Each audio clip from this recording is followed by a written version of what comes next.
What's going on, YouTube? It's your hometown angler here. Wanted to thank you guys so much for tuning into this video. We're doing something different today where I just kind of wanted to come out here, sit by the buddy heater, and talk a little bit about, kind of the ice fishing season 2024, where the channel is, and kind of just a little bit about who I am and what I do, because we've never done this type of thing before. The channel gets a lot of viewership.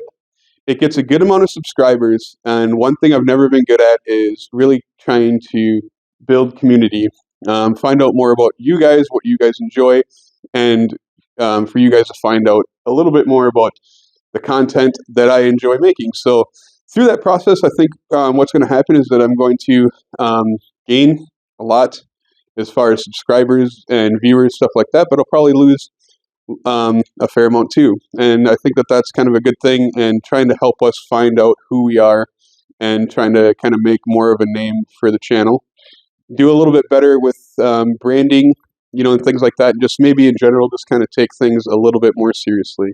And I think that's okay. I think that's a good direction for the channel. So let's get right into it. A lot of you guys know my name is Will from Central Wisconsin, and I've lived here for about 8 years, so not too long, and I grew up in western Wisconsin, almost right on the Minnesota border. So I've fished my whole life. The way that I fish right now is the way that you would have seen me fishing as a little kid. Mostly a lot of live bait. I do like lure fishing too, but I'm a salesman by trade, so I kind of like a little bit instant gratification. So I like to use a lot of live bait. In the summertime, nothing's better than a night crawler, and then of course you guys see me rig my tip ups and everything. Of course, ice fishing is a little bit more of a live bait game. There's ways to fish lures, but I use a lot of tip ups and stuff, so that's a lot of large shiners, stuff like that. So that basically sums up the way I like to fish. I do a lot of catch and release, where I just don't keep a lot of fish. I don't have a problem with people keeping fish. I just, then I have to come home and clean them and stuff like that, which is a skill in itself. And I just don't necessarily want to eat fish all the time. So it's important to me to handle the fish properly, to make sure that I have a successful catch and release most times. So a lot of people watch my channel and they ask me why I release fish. Well, that's why, because I don't want to come home and clean them. So that's okay. That's how we fish.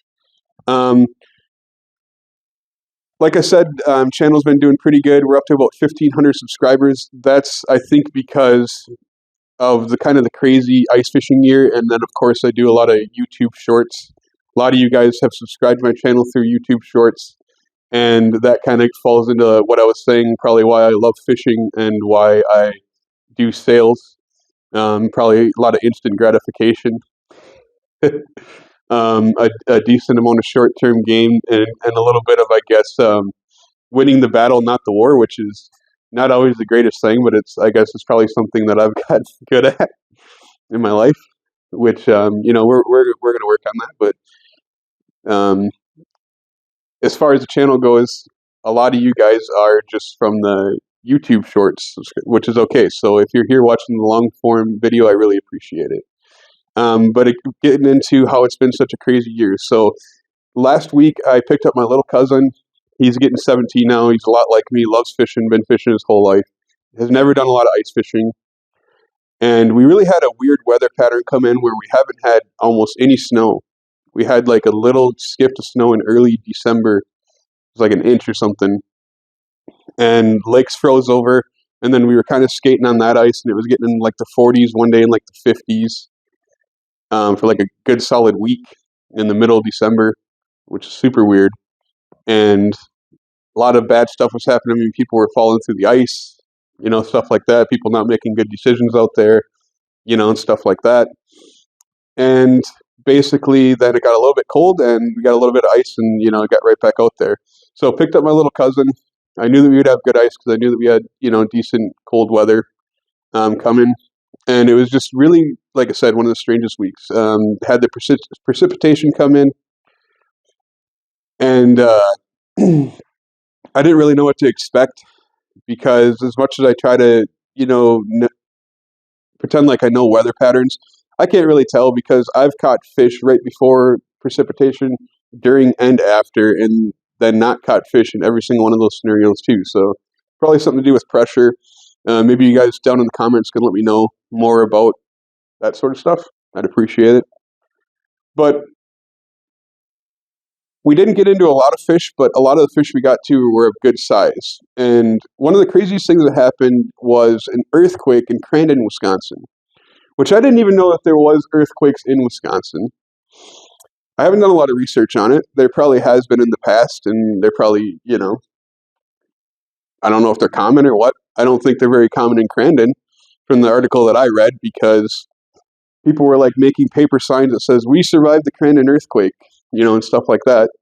So anyways, we had that big earthquake, and I was kind of planning on just staying around, my town, because we had done good on my lake, my home lake that I fish a lot. And then I was like, man, when I woke up and I seen that, I was just like compelled, I was like, that is just crazy. I've never heard of that. Let's try to get as far north as we can and go ice fish in Crandon.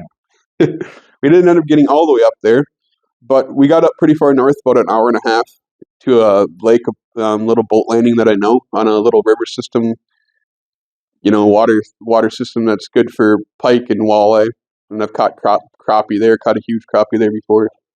And went out there, and it was just kind of like one of those days, we set up and got the shack set up, and it was like 32, 33 degrees, kind of cloudy, and not a lot happening. We got into a couple bluegill. Fish were real finicky, coming up, flashing up on the flasher and everything, and then just kind of going away. Nothing really happening, no flags. And it was probably like an hour into it. I look out the window and I finally see a flag on one of the beaver dams. And I'm like, wow, flag. And I was like, let's go out there and see what's going on.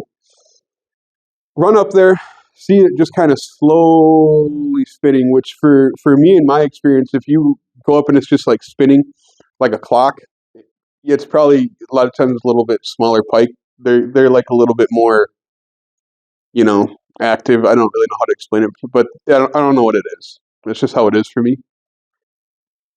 And this one was just kind of real slow spinning like this. And I picked up the spool, and it was kind of spooled out. I could tell it was like probably 50% spooled, and probably 50% spooled. And put it down and start pulling it up. And I was like, wow, it feels like it's got some size. It took a long time to pull in, because it's like one of these beaver dam packs. It's like, this is actually Woodstock, 50 yards. So it's like half a football field. So it's like 25 yards. So I pulled it up for a long time. Finally get to the hole. I realized it's the biggest pike I've ever caught. This thing shoots right back down. I let it take a big run. Can't let it go down too far, because there's tons of logs and timber in the bottom of this lake, because that's what they used to use it for, was logging. One of these bays in Wisconsin. And let it take its run, pulled it back up, and I think it took one more run. And, I pulled it back up, and then me and my little cousin got it out of the hole. Instantly, that I knew that this is the biggest pike I ever caught. It was an absolute giant. Absolute giant. I measured it on one of the Fraybill tip-ups, and it was just a little bit over 2 tip-ups. So it was like a 39-inch pike, probably 38 and a half, 39-inch pike, which for me is a giant. I mean, for someone that maybe knew a lot more about pike fishing and was a lot more serious and, stuff like that, it probably wasn't, and they probably could have maybe done better. I don't know. But for me, it was, and for that water system, it was. And it was just a huge fish. The head was this big, huge mouth, everything like that.